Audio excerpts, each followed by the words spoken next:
La Cour pénale internationale a créé la surprise ce jeudi 9 novembre 2017 en rendant officielle l'ouverture d'une enquête pour crimes contre l'humanité présumés au Burundi.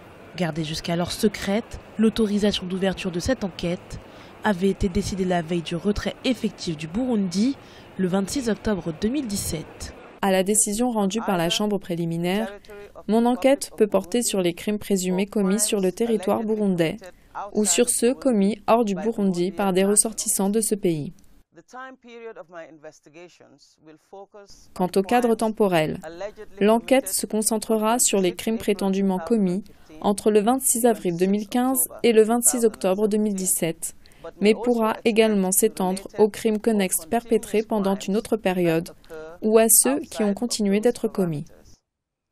Cette annonce est un coup dur pour les autorités de Bujumbura qui ont immédiatement dénoncé la décision de la CPI, le porte-parole de la présidence accusant l'institution d'être corrompue. Pour le FNL, parti à l'origine de la plainte déposée à la Cour pénale internationale, l'heure est à la réjouissance.